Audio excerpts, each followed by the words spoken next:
lovely to share a microphone again with Zoe. I much appreciated that introduction. Now, I'm just going to give you a bit of a synopsis about what it was like during those 10 days in April after Liberation Day was unleashed onto the world. I'm glad to say that this summer has been a little more calm and a little less eventful, because if I could summarise what it'd be like, I'd say it was like this.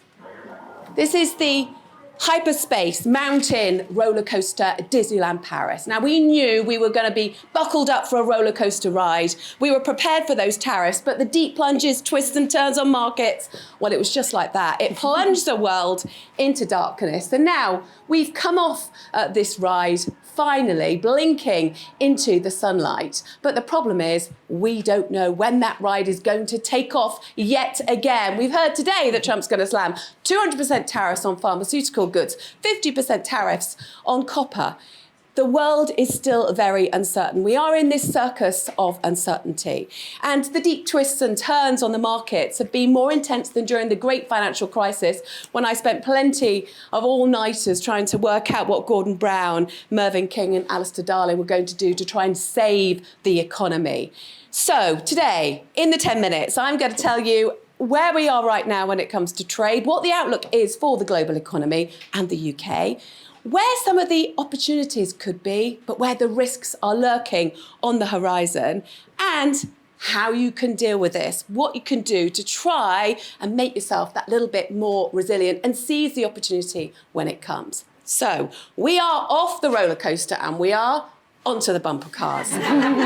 This is how it's playing out. You've got Trump cozying up with Xi Jinping and Keir Starmer to some extent, while leaving Ursula von der Leyen from the European Commission on the sidelines, because Trump really wants to make this a big negotiating ploy. He's dangling trade deals in front of some, withdrawing them from others. But certainly the fact that he cozied up with Xi Jinping and offered a trade deal to China did mean that, as far as financial markets were concerned, there was a big relief wave washing through Wall Street. So what you're seeing is financial markets reach back to the peaks that they were before all of this erupted. But a word of warning, there is still a lot of uncertainty out there. The outlook for the global economy is a lot lower than it was before, a lot darker. There's clouds on the horizon. The World Bank has estimated that global economic growth is going to be 2.3% this year. That's the lowest since the pandemic. Growth in the United States is expected to halve. One of the countries which is expected to be more resilient, though, is China. Now, you may think, well, surely it's been mired in a property crisis. I've heard all of these problems coming out of China. Well, yes, it still is. But remember, China's had to get used to this tariff environment ever since Trump's first term. Then they were ratcheted up again during the Biden administration. And now we've got this fresh tariff. So China has been forging relationships with lots of different countries around the world. And actually, its exports have stayed pretty resilient. And it has might in certain sectors, not least tech. Look at this. This is a huge automotive factory. Xiaomi, the phone maker, only got into the business of making EV cars a short time ago. Now it's rolling an electric SUV off the production line every 76 seconds, and a phone every 1 second it produces. And meet the Agibot. I met the Agibot at this huge AI conference in Riyadh in Saudi Arabia in February.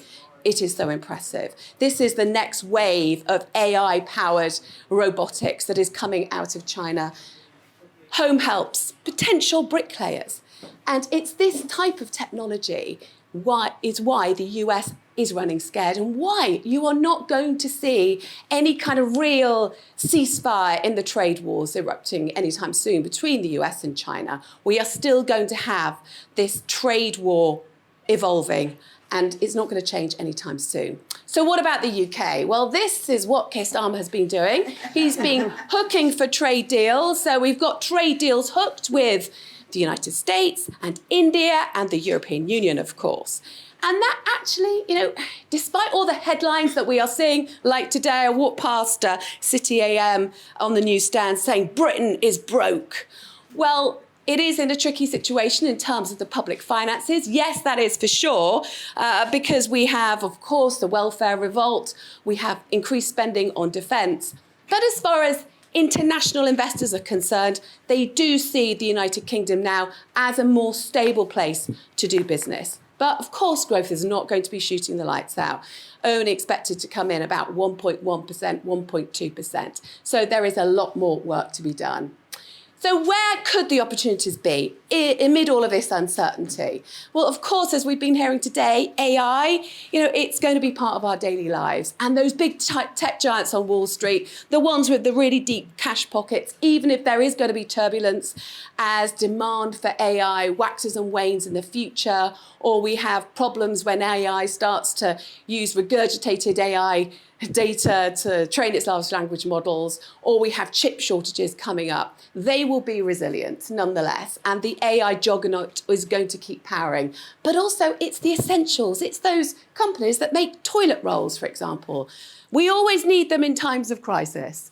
And those consumer goods giants, they tend to be much more resilient in times like these.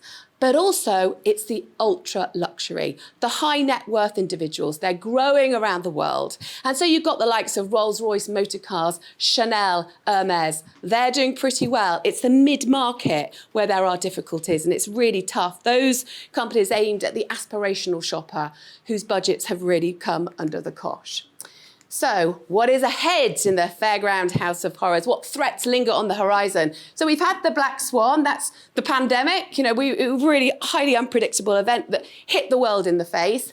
Then you've got the grey rhino, a clearly visible threat that is charging towards you, just like Trump's tariffs on Liberation Day, but everyone just ignores and goes, yeah, it's never really going to happen until it's a bit too late. Then I think what we've got at the moment is the spectre of stagflation looming over economies. And stagflation is where you've got stubbornly high interest rates, but a slowing economy. And that poses all sorts of problems for central banks to deal with.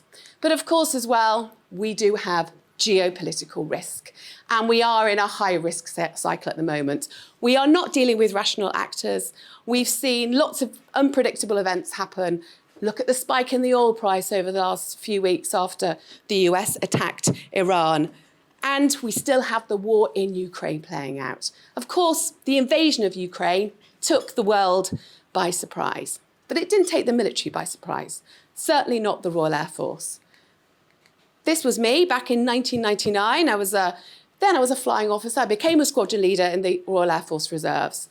And that was me training to deal with the Russian threat. And we were training, first of all, in Kosovo, when the Russians took over Pristina airfield. And actually training, we were there in real time as the airfield was divided between NATO and Russia.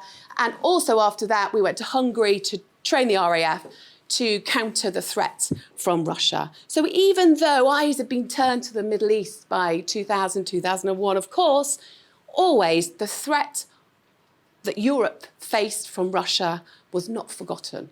And that is what the RAF has been training for, and teams from the RAF have been training Ukrainian forces to deal with the threat, which is one of the reasons why Ukraine has proved so resilient.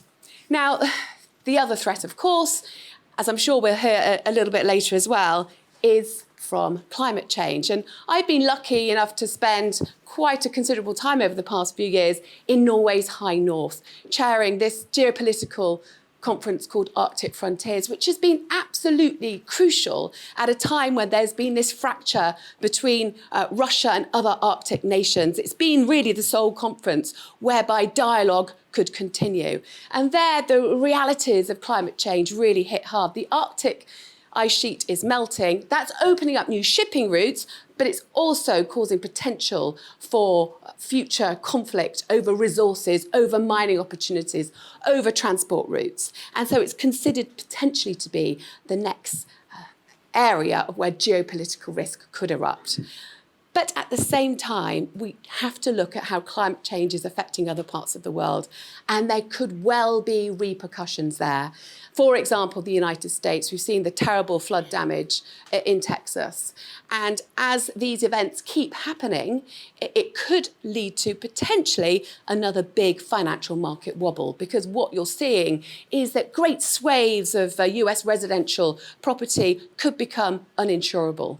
And with the US deficit Brexit rising and Trump's big, beautiful bill being unleashed onto the world, increasing the US debt mountain even further. Will the US administration have the money to pay to reinsure all of these different properties that are risk of forest fire or of floods, for example? It's another potential threat on the horizon to think about. So there's a lot on, isn't there? Whew. How do you deal with all of this? And you wouldn't be, I'd forgive you if you looked a little bit like this. The sad clown in the fairground, thinking, God, there's so much on, I can't make a decision. Unfortunately, that's what a lot of companies are doing right now. They're thinking, look, doing nothing is the least worst option. At least I won't make a mistake. At least I won't pour lots of money into strategy that the world could lead to loads of upheaval in the next couple of years. So do nothing appears to be the approach. The problem with that is that do nothing approach means that we're going to continue to get stagnating growth. Your company isn't going to survive and thrive. It's just going to amble along and troubleshoot where it can. What we need instead is a bit of ringmaster optimism. So how do you get that? Well, the whole idea there, the ringmaster assembles the best team. She assembles the agile acrobats and those threat tamers that can really keep an eye on the horizon and tame those threats that are coming down the line. And to do that, what you need to do is scenario planning. Take a leaf out of the military's book. They had all these different risks on the horizon. You don't know which one is going to erupt at any one time. But if you can plan simultaneously for those different scenarios, it means that you are happy with plan A, but you always know you've got plan B and C in your back pocket. And then you can make your agile team move with you. We are very lucky right now. We have these incredible tools that we can draw on. Artificial intelligence has enabled scenario planning. You can use scenario builders for constructing all these different environments and assess whether you are ready for the risks that could be ahead. The other ringmaster role that I think everybody can learn from, as well as being the fount of all knowledge. She knows exactly what's happening in her big top. She knows what's going to happen ahead. She knows what the crowd's like. She's become the fount of knowledge amid uncertain times. You certainly don't know when there could be an elephant charging from behind the scenes or unruly members in the front row. She's the fount of knowledge, and that's also what we can do in these uncertain times. Be the linchpin in your department, the linchpin in your organisation. That's the role that I've been doing for the past 5 years. I am now drawn on for my advice for the C-suite, to tell them what I think is going to be happening on financial markets in the future, how that could affect operations to come, even the help desk dealing with calls from concerned savers and investors. But overall, being the guide through this uncertainty, assessing the risks on the horizon. So it is abundantly clear we are living through a circus of uncertainty. But instead of taking the option of doing nothing, sitting on the sidelines, really try and inject your organisation with a bit of ringmaster optimism, be the fount of knowledge, and be that go-to person for when the going gets tough. Thank you.